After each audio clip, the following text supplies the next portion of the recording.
Fala pessoal, bom dia. Bom, a gente já viu Era Vargas, mas é aquilo que eu falei, né?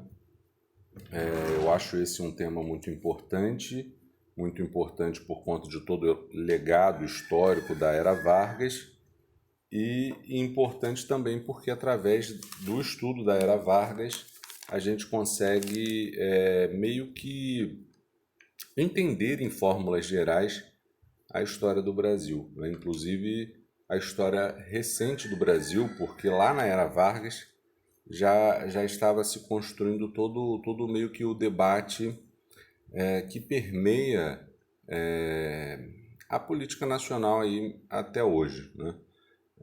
Entre aqueles que defendem o desenvolvimento econômico do país associado com capital externo e aqueles que defendem o desenvolvimento econômico do país com base no capital nacional. Essa polarização entre aqueles que são pró-associação com capital externo e aqueles que são contra a associação com capital externo é mais ou menos ainda não é presente na nossa história.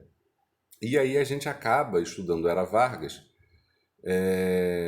percebendo alguns personagens, tipo Carlos Lacerda, o papel que ele desempenhava, né, no combate ao Vargas, a gente consegue perceber muito algumas histórias semelhantes, né? Alguns personagens na nossa história recente que acabaram desempenhando, ou até acabam mesmo ainda desempenhando o papel mais ou menos parecido com aquele que o Carlos Lacerda desempenhava em relação ao Vargas, ou seja, de fazer um combate, de fazer uma oposição, não só no campo da política, mas no campo da difamação, né? Do combate pela imprensa, né? Que é o que o Carlos Lacerda fazia, porque ele era político, mas ele também era jornalista e dono de um jornal, né? Bom, na aula passada eu havia falado sobre a chegada de Vargas ao poder, né? Só que hoje eu falei que iria fazer um videozinho resumindo o governo provisório, o governo constitucional e o Estado Novo, né? Então vamos tentar fazer isso aí a tempo de postar, são 6h16 da manhã e eu quero postar a tempo, né? Bom, vamos lá então. Eu não vou seguir esse slide aqui efetivamente não. Até vou passando de vez em quando, à medida que eu vou falando das etapas, para que vocês, se quiserem, depois anotar os tópicos, tá? Mas eu vou falar, né, mais do que vai surgindo mesmo, né? Vou montar meio que uma linha cronológica na minha cabeça. Vou depois comentar sobre a Sônia. Eu cismei que o nome dela era Sônia Maria Mendonça, né? O pessoal, os alunos, às vezes até chamam de Marília Mendonça, sacaneando. É Sônia Regina de Mendonça. Não sei de onde que eu tirei Sônia Maria Mendonça. É Sônia de Regina Mendonça, que é uma historiadora aqui que deu aula na UF e ela explica muito bem a posição que o Estado brasileiro tomou, né, a partir de Vargas até a ditadura militar em relação ao desenvolvimento da economia, né? Então a gente vai tentar entender, principalmente na época do Estado Novo, como que o Estado brasileiro conseguiu desenvolver tanto a economia, já que todos sabem, né, eu suponho que todos saibam que o Estado Novo, ou seja, o período que vai de 1937 a 1945, foi o período de maior desenvolvimento econômico, né, do nosso país. Não sei se o mais, assim, estatisticamente, tá, pessoal? Mas foi um dos mais. Eu acredito que tenha sido, tá? Bom, se não foi esse, foi o período da ditadura militar, porque durante o regime militar eles acabaram também promovendo um processo acelerado de desenvolvimento industrial, né? Que já tinha até sido, de certa forma, antecedido pelo JK. Então começa com Vargas, vai para o JK e termina lá com os militares. Beleza? Então vamos lá. A gente já havia falado sobre a chegada de Vargas ao poder, eu já havia comentado que ele tentou, né, chegar ao poder pela via democrática, quando as oligarquias de Minas ficaram boladonas quando Washington Luiz rompeu o pacto do café com leite e indicou a candidatura do Júlio Prestes e não do Antônio Carlos. Aí o Antônio Carlos foi lá, marrentão, boladão, Perdão, formou uma aliança com o Rio Grande do Sul e com a Paraíba, né? A chamada Aliança Liberal. A Aliança Liberal montou palanque, né? Foi para disputa, mas acabou não levando. Não levou porque o que definia a eleição naquela época era a política dos governadores. Era aquela estrutura, não é, que havia sido criada lá no governo Campos Salles para manter os cafeicultores no poder. Era o coronelismo, era o voto de cabresto, não é, era o curral eleitoral. Então, a vitória, né, o resultado da eleição de 1930 foi a vitória de Júlio Prestes, né? O Getúlio inicialmente reconheceu, inclusive, a vitória do Júlio Prestes, mas, inclusive indicando que poderia participar do governo se fosse convidado, mas algo aconteceu entre a vitória do Júlio Prestes e a posse dele, né? A eleição foi em março de 1930, a eleição que deu vitória ao Júlio Prestes, e o assassinato do João Pessoa, o vice do Getúlio Vargas, né, na chapa da Aliança Liberal, né, foi em 25 de julho, ok? Então, o João Pessoa foi assassinado após a eleição, e aí os aliancistas, né, sobretudo os setores, a ala tenentista, digamos assim, porque o tenentismo apoiou a Aliança Liberal, embora o Luiz Carlos Prestes não tenha apoiado, a gente vai falar disso já já, mas, sobretudo, os tenentes acabaram vendo no assassinato do João Pessoa a ocasião para fazer o golpe. E fizeram um palanque no funeral do homem, trouxeram o corpo para o Rio de Janeiro, e aí disseram que foi o Washington Luiz que mandou matar o João Pessoa para impedi-lo de chegar ao poder, coisa que não fazia sentido algum, já que a eleição havia acontecido, já tinha dado vitória para o Júlio Prestes e o Vargas já tinha reconhecido o resultado das eleições, né?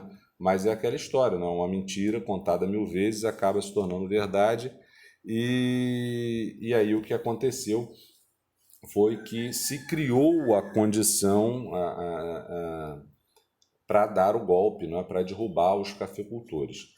Já havia um clima de instabilidade política, né? No início do livro da Sônia Regina, né? De Mendonça, ela já começa, eu estava dando uma folheada mais cedo, aliás, eu acordei 5 horas para dar uma folheada no livro, né? Vou olhar as minhas marcações e tal, viu a lua linda, mas enfim, aqui não é hora de conversar, que é gravada, não dá para interagir com vocês.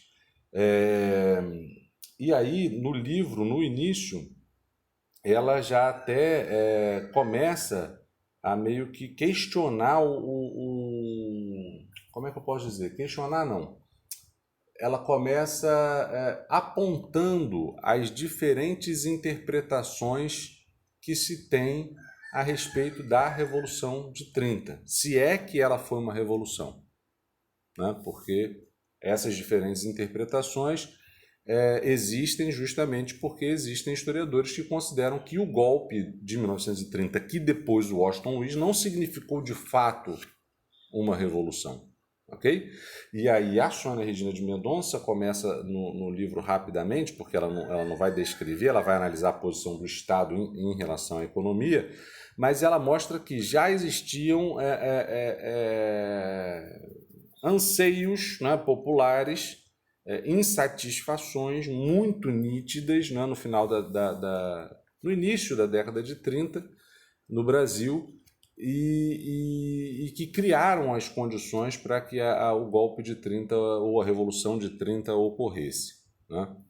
Então, isso aí cai muito bem, inclusive, com a fala do Antônio Carlos, né, o líder aí da Aliança Liberal, o cara que criou a Aliança Liberal, quando ele viu que, após a morte do João Pessoa, as pessoas realmente acreditaram que havia sido a mão do Washington Luiz e houve uma certa agitação social, e aí ele teria dito, olha, façamos a revolução antes que o povo a faça, né? Então ela mostra que existia uma agitação social. Inclusive existem historiadores que interpretam a Revolução de 30 como uma espécie de apropriação de movimentos de massa, de movimentos populares, pelas elites. As elites viram que as classes, né, populares estavam começando a se organizar, e antes que elas se organizassem, elas acabaram reorganizando a política e o Estado brasileiro. Essa é uma das interpretações sobre a Revolução de 30. Mas enfim, para a gente não demorar muito aí, que senão o vídeo vai ficar longo. Então, em 3 de outubro, começa a Revolução, vários quartéis do Rio Grande do Sul vão se rebelar, seguido por Minas, Paraíba e Pernambuco. Tá? E aí eles vão acabar tomando o poder cerca de 21 dias depois, quando Washington Luiz é deposto no dia 24 de outubro, ok? E aí os tenentes entregam, quem toma o poder são os tenentes, e aí os tenentes entregam o poder para Getúlio Vargas em 3 de novembro de 1930, exatamente um mês depois de iniciada a Revolução de 30, né? A dita Revolução de 30. E aí começa o governo provisório, e é a partir daí que a gente tem que começar. Né? Nesse governo provisório, que durou de 1930 a 1934, e foi um governo provisório que assim, demorou um pouco mais do que era previsto. Afinal, o nome provisório já pressupõe o quê? Que ele fosse algo transitório, né? Que ele fosse algo rápido para dar lugar ao regime constitucional, mas esse governo provisório ele durou bastante, né? Ele durou aí de 1930 até 1934. É claro que o Getúlio assume nos últimos dias de 1930, né, no 3 de novembro de 1930, mas aí foram cerca de 3 e pouquinhos anos de governo provisório, ok? Ou seja, ditadura. O Vargas, nesse momento aí, está governando sem uma Constituição, tá? Ele cancela a Constituição de 1891. Ele vai intervir nos estados, ele vai fechar o Congresso Nacional, ele vai fechar as assembleias estaduais, ele vai fechar até as câmaras municipais. Ele vai extinguir os partidos políticos. Aliás, existe uma historiadora que agora eu não estou me recordando quem é, eu acho que é a Lília Moritz Schwartz, no livro Brasil, uma biografia, espero que eu não tenha errado o nome dela também, né? Eu acho que é ela que diz que a era Vargas é toda ela, esse primeiro momento, de 30 a 45, um período de ditadura, com o interregno, como ela gosta de falar, né, que o historiador tem essa meio que frescura de falar difícil, com interrupção de um ano, né? Ou seja, teria sido, segundo a análise, se eu não me engano é a Lília Moritz Schwartz, que diz que todo o período de 1915 a 45 teria sido de uma ditadura, com exceção do período de 34 a 35. A gente vai ver o porquê, ok? Então, o governo provisório é uma ditadura, tá? O Vargas, ao assumir, fechou o Congresso Nacional, fechou as assembleias estaduais, fechou as câmaras municipais, extinguiu todos os partidos políticos, né? Anulou a Constituição de 1891, interviu em todos os estados, à exceção de Minas Gerais, né? E isso a gente já deve ter comentado no vídeo anterior e talvez até na aula que a gente teve no Zoom, que isso se deu aí também por conta de um medo do Vargas, né? Ou melhor, de uma precaução, né? Porque eu acho que o Vargas leu bastante bem Maquiavel, né? Ele era um cara maquiavélico no sentido, não no sentido aí do senso comum, né? E aí ele interviu nos estados com medo de que os antigos governadores, que eram fechamento dos cafeicultores, pudessem fazer um contragolpe. Então ele interviu em todos os estados, à exceção de Minas Gerais, nomeando interventores que geralmente eram tenentes, ok? Então ele era um cara também, não é? A Sônia Regina de Mendonça, ela também fala isso, que ele era um cara que sabia manobrar, ela chama ele de um árbitro diante das diferentes facções que disputavam o poder político no país. Por quê? Porque ele sabia jogar xadrez, talvez, assim, melhor do que ninguém, porque ele fazia um rearranjo na política brilhante, e ele sabia que o tenentismo havia sido a força que o conduziu ao poder. Então ele já coloca os interventores que são tenentes, em sua grande maioria, né? Mas ele também vai acabar meio que, como é que eu posso dizer, contribuindo para que o tenentismo, enquanto força, né, enquanto movimento ideológico independente, fosse cada vez mais se fragmentando, fosse perdendo força, né? Então ele conseguia agradar os tenentes, mas ao mesmo tempo ele conseguia deixá-los pálidos, digamos assim, de forma suficiente para que a imagem que realçasse fosse a do Vargas e não a dos tenentes. Ok? Bom, então, seguindo lá, agora eu lembrei aí que eu esqueci de falar por que o Luiz Carlos Prestes não apoiou a Aliança Liberal, né?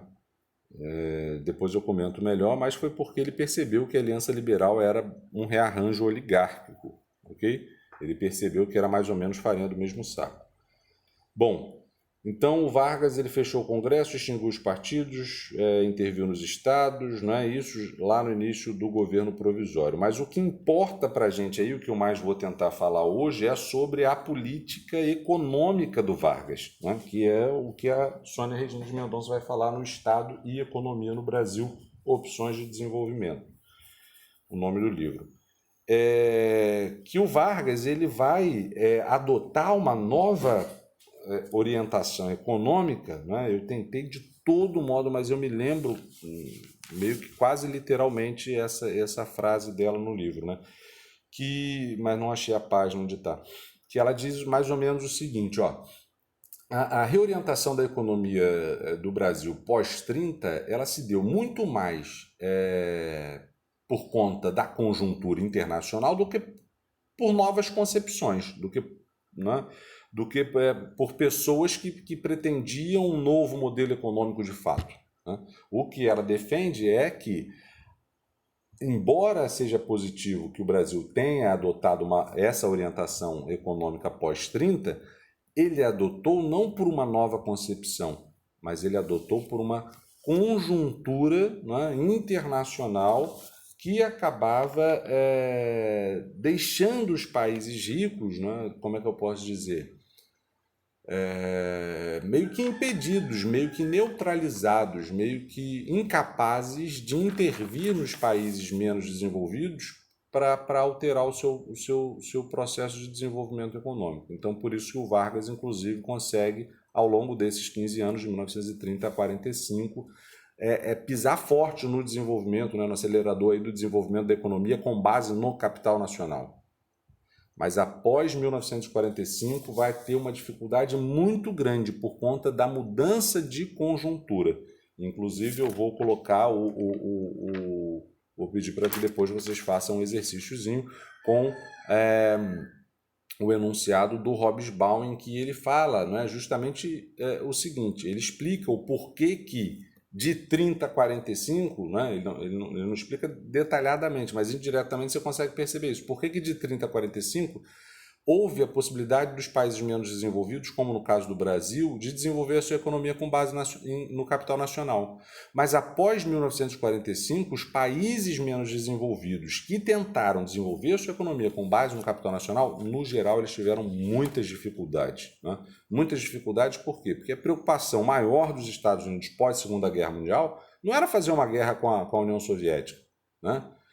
Ao contrário do que as pessoas ficam imaginando, né? Não era a preocupação essencial, não era o conflito, né? Eles sabiam possivelmente que o conflito, né, resultaria na destruição mundial, né? Tem até aquele conceito de destruição mútua assegurada, e possivelmente a preocupação, possivelmente, segundo a análise do Hobsbawm, eu vou colocar a citação para vocês na hora do exercício, a preocupação maior dos Estados Unidos era evitar uma nova crise econômica aos moldes daquela que aconteceu em 29. Né? Ou seja, eles sabiam, eles aprenderam história também, né? E eles viram que a crise de 29 foi o resultado do quê? Da produção acelerada que houve na Primeira Guerra, e acabou a guerra, a produção continuou acelerada, eles defendem a ideia de não intervenção, não interviram, bum, estourou a crise de 29.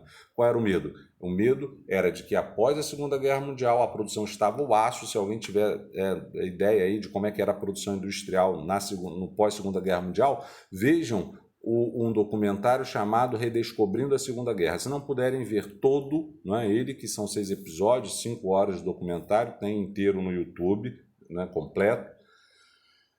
Vejam o último, né? Vocês vão ver a capacidade produtiva dos Estados Unidos, da Alemanha, da União Soviética, não é, que produziam blocos imensos, flutuantes, para fazer portos artificiais, né? Vocês vão ver enfim, vejam lá. Então, qual era o medo dos Estados Unidos? Que após a Segunda Guerra Mundial, essa capacidade imensa, gigantesca, produtiva, que havia sido montada, né, desmoronasse. Desmoronasse porque iria continuar produzindo muito, o consumo iria se retrair, ia ter superprodução, ia ter crise de novo. Então, qual era a lógica dos Estados Unidos? Qual foi a lógica dos Estados Unidos pós-Segunda Guerra Mundial? Impedir uma nova crise econômica. Como? Diminuindo a produção? Claro que não. Aumentando o consumo dos nossos produtos. Como que a gente faz isso? Forçando os países menos industrializados a virar consumidores dos produtos industrializados da gente, né? No caso aí eu estou me colocando como norte-americano, ou melhor, como estadunidense. Né? Então a lógica dos Estados Unidos era essa: vamos forçar os países menos industrializados a consumir da gente ao invés de produzir para eles próprios, para evitar que haja uma superprodução aqui e uma grave crise internacional. Né? Por isso que após 1945 houve uma grande dificuldade, não só do Vargas, não só do Brasil, né, mas dos países da América Latina como um todo, de se desenvolver a economia com base no capital nacional. Bom, mas a reorientação da economia do Vargas, né, então, portanto, está ligada muito mais à conjuntura internacional do que a novas concepções. O Vargas até podia pessoalmente ter uma concepção de que o desenvolvimento industrial era importante e necessário. Eu até acredito que ele pensava assim, óbvio, né? Óbvio porque ele viu os resultados. Eu não sei se ele pensava assim antes, né, em 30. Mas o Vargas que eu vejo lá, que na minha cabeça, que eu imagino em 1951, 54, era um Vargas que realmente acreditava no desenvolvimento industrial brasileiro autônomo. Mas isso é uma imagem que eu criei, né, na minha cabeça, no meu imaginário, que eu também não tenho como saber se é total realidade, porque ele não está vivo e mesmo que tivesse, ele poderia omitir. A gente não sabe se realmente tinha um pensamento dele e da elite que o apoiava de desenvolver a indústria de fato para manter o país, para garantir a soberania nacional. Ao que tudo indica, não. Ao que tudo indica, essa reorientação da economia está ligada muito mais à conjuntura internacional do que a novas concepções, e quem está dizendo isso não sou eu, é a Sônia Regina de Mendonça, eu só não achei a página, né? As outras citações aí que eu vou falar a página. Essa eu não lembro, tenho que dar uma olhada lá ainda de novo. Bom, qual vai ser a reorientação da economia do Vargas, né? Que já começa no governo provisório. Ele vai estimular o desenvolvimento industrial. O Vargas, ao longo dos 15 anos que esteve no poder, ele vai desenvolver a indústria de forma bastante interessante, né? Foi bastante notável esse desenvolvimento industrial que o Brasil teve a partir de 1930, o que leva alguns historiadores, né, a falar, inclusive, a interpretar a Revolução de 30 como uma revolução burguesa, né, como uma verdadeira revolução burguesa. Por quê? Porque pós-30 o Brasil realmente conheceu um período de forte estímulo ao desenvolvimento industrial.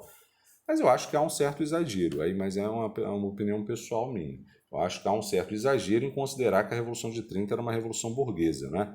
Até porque existem também historiadores que consideram a Revolução de 30 como um rearranjo oligárquico. Eu acho que o Luiz Carlos Prestes estava muito mais para essa interpretação, por isso mesmo até que ele não apoiou a Aliança Liberal.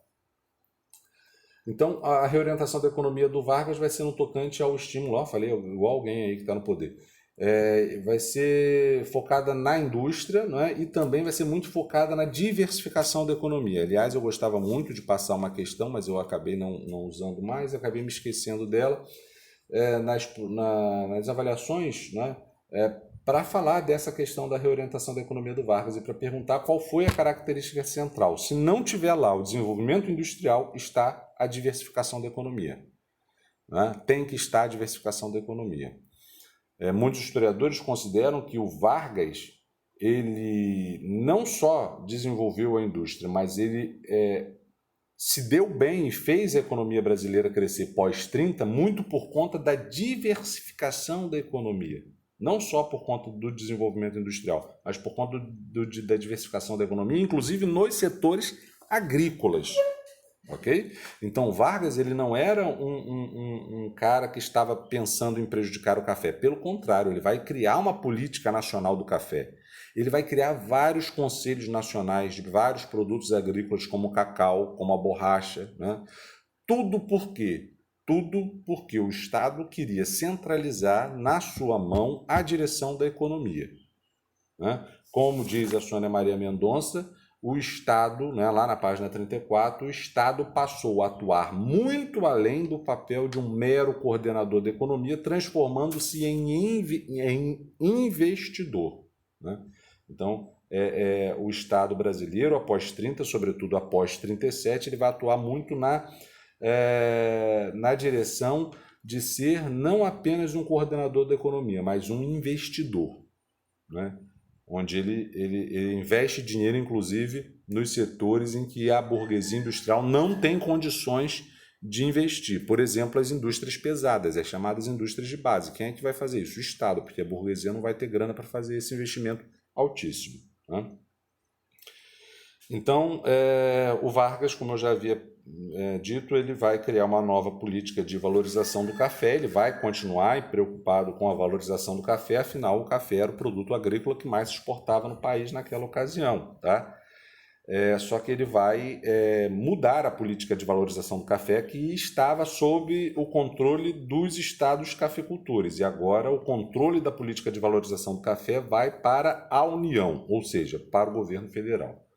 E aí por isso que ele vai criar em maio de 1931 o CNC, o Conselho Nacional do Café, assim como ele também criou o Conselho Nacional do Cacau e de vários outros produtos, tudo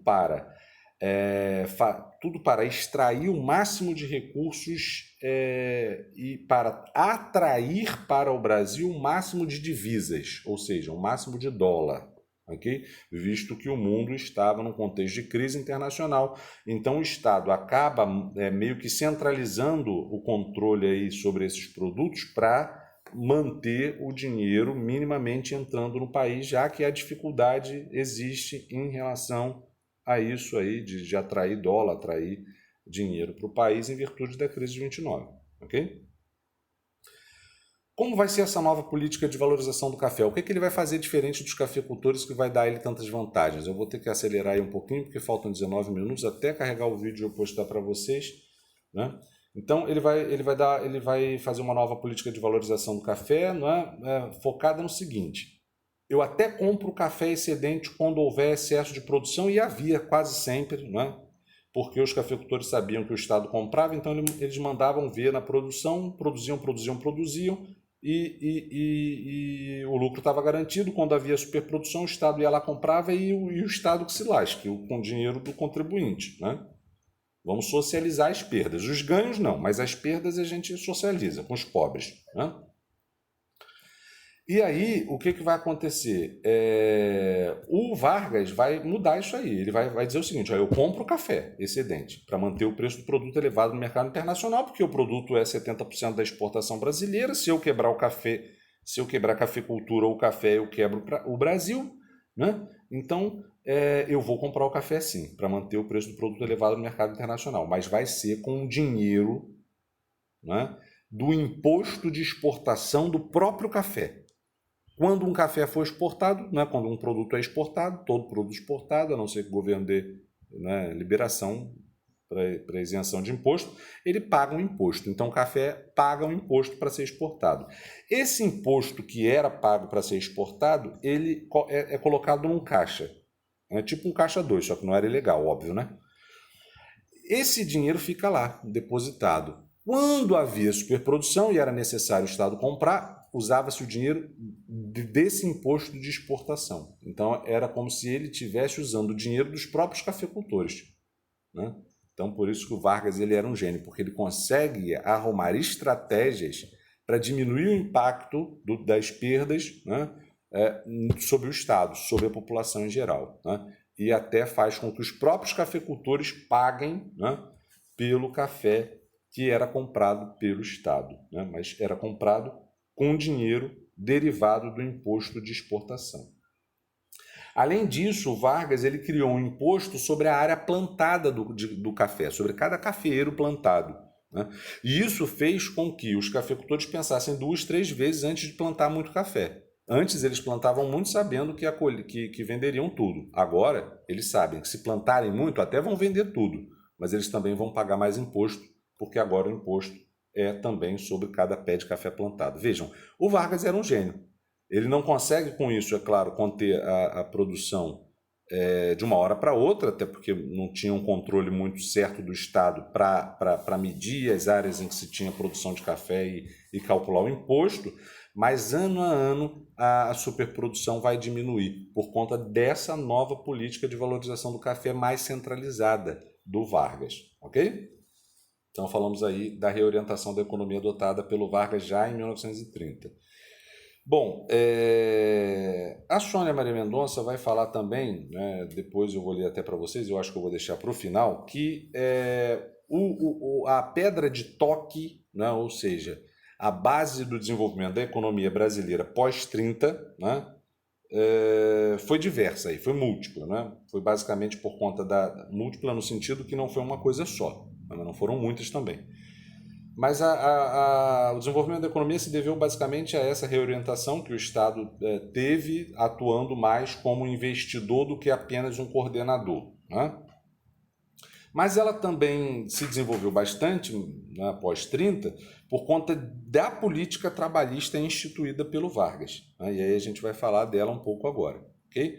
Essa política trabalhista, ela, embora tenha sido positiva, é óbvio que eu considero ela positiva, né? Eu acho que todos que são trabalhadores a consideram positiva, e mesmo aqueles que não são, mas que pensam, né, minimamente, a consideram positiva, porque o trabalhador precisa, né, o mínimo de garantia ele precisa ter. Né? Mas a gente tem que perceber que ela não foi feita porque o Vargas era bonzinho. Afinal, vocês sabem, né? Eu falo isso, é meio que um mantra, não existe bonzinho nem malzinho em história, tem mais para malzinho do que para bonzinho. E o Vargas não era um bonzinho, afinal, um cara que manda uma mulher grávida para morrer num campo de concentração, ele não é nada bonzinho. Sugiro que vejam o filme Olga, né, que conta a história da Olga Benário, essa mulher grávida que foi enviada pelo Vargas, né, para ser morta no campo de concentração.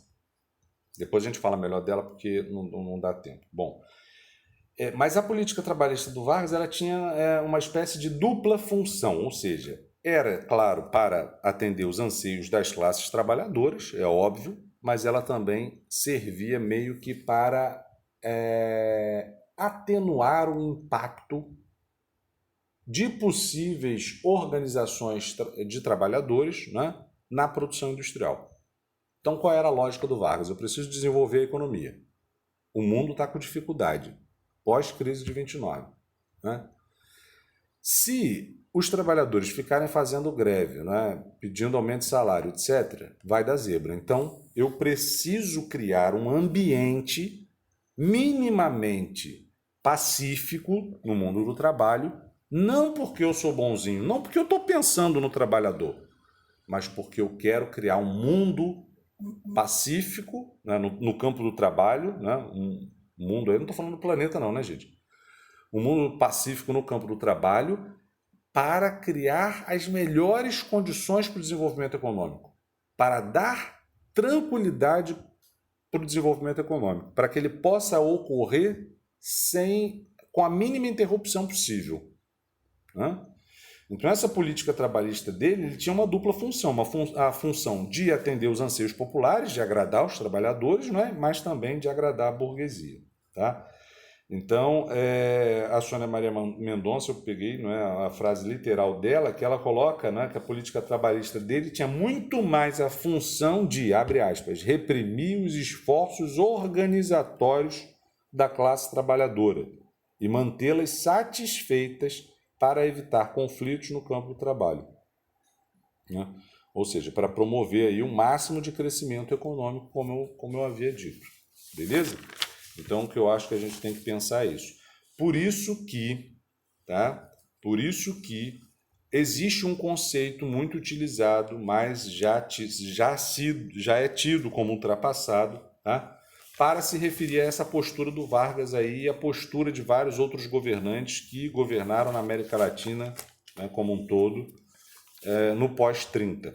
Até a década de 70. No caso do Brasil, o populismo, né, embora esse conceito seja, como eu já adiantei, ultrapassado, né, ele se desenvolveu entre 30 e 64, quando começou a ditadura, a militar, civil-militar. Bom, e aí o que seria o populismo? Seria essa prática de governança onde o chefe de Estado adota essa postura meio que de conciliador, essa postura de atenuar os impactos, de agradar gregos e troianos, né? De dar benefícios aos pobres com a legislação trabalhista, mas também beneficiar a burguesia industrial com vários benefícios. Então é tipo o pai dos pobres e a mãe dos ricos, né? Dizia-se que o Vargas era o pai dos pobres. Só que o populismo ele é um conceito que ele acaba considerando o líder, o dirigente do país, como aquele que promove o desenvolvimento, né, social, que concede a legislação trabalhista,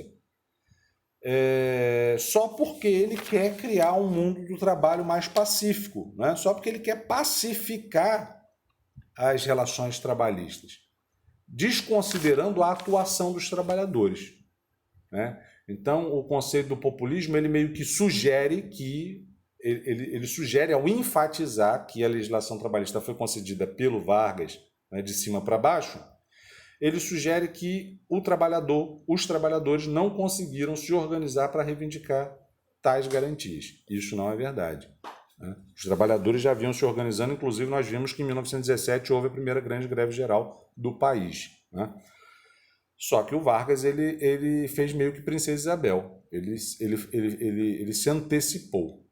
Ele vendo, né, que as classes trabalhadoras estavam se organizando de forma muito sólida, ele foi lá e, bum, deu a legislação trabalhista para evitar que ela se organizasse de forma mais organizada, mais sólida, não é? E pressionasse ainda mais as elites, a burguesia industrial. Bom, eu vou ter que acelerar um pouquinho ainda mais, e senão vai dar zebra. E aí o conceito hoje é mais recorrente ao trabalhismo, porque ele justamente vai considerar que a legislação trabalhista foi instituída pelo governo como uma forma de atenuar o impacto no mundo do trabalho, né? Que isso foi uma prática muito utilizada pelo governo para se promover, para promover a imagem do líder, não é, dirigente, como uma pessoa carismática, uma pessoa bondosa, etc. e tal. Mas ela também vai enfatizar que essas leis foram garantidas pelo Estado muito em razão da luta dos trabalhadores.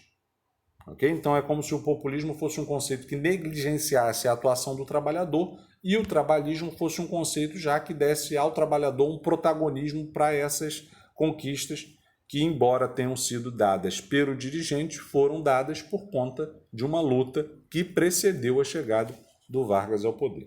Ok?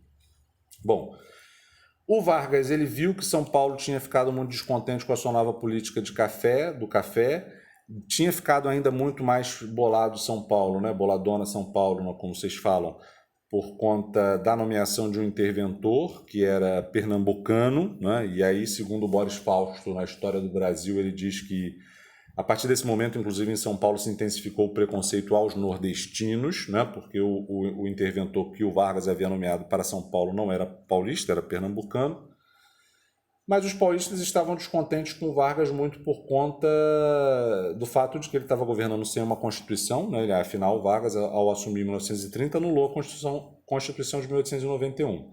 Estava muito bolado com Vargas também por conta da nova política do café, que não era tão interessante quanto aquela que havia sido firmada lá em 1906 com o Convênio de Taubaté. E também estava muito chateada por conta da nomeação desse interventor pernambucano, né?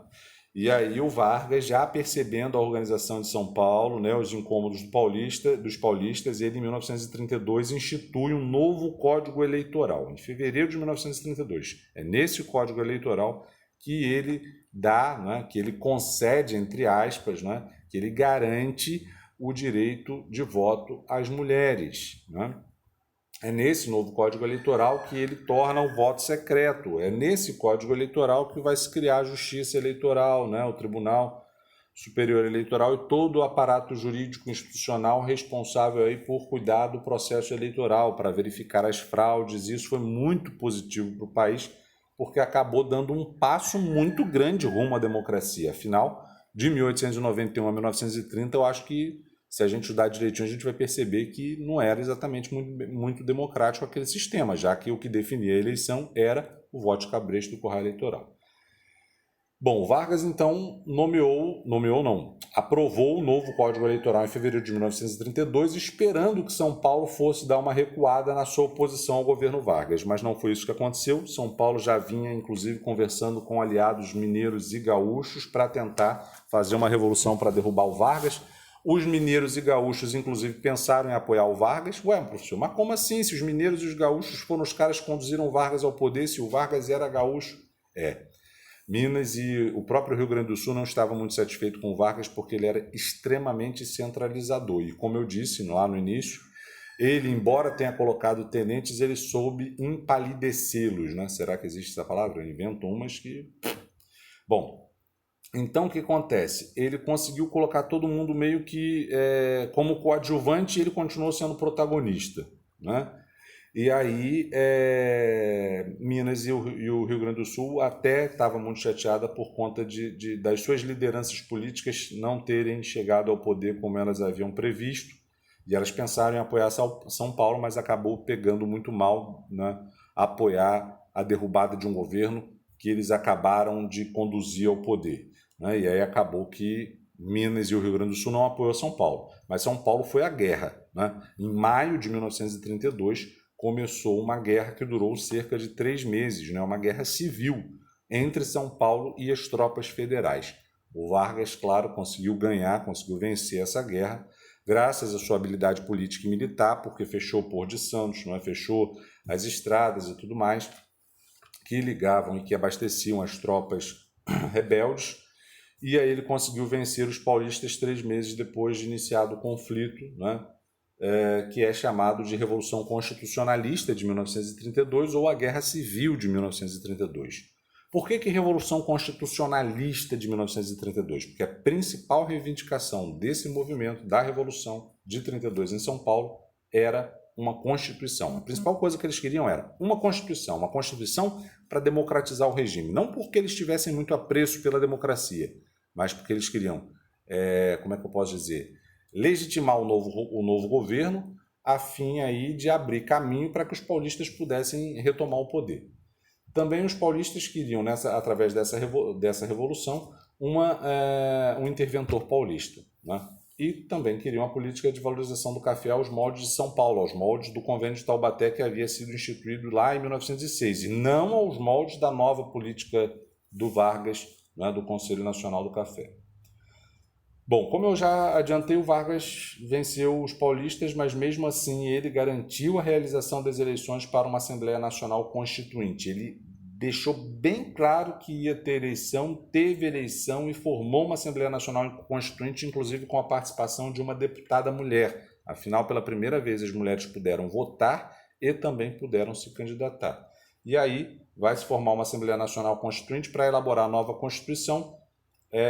A Constituição só fica pronta em 1934, quando inaugura o governo constitucional, que vai ter que ficar para a próxima aula, porque eu vou parar agora para postar correndo, né?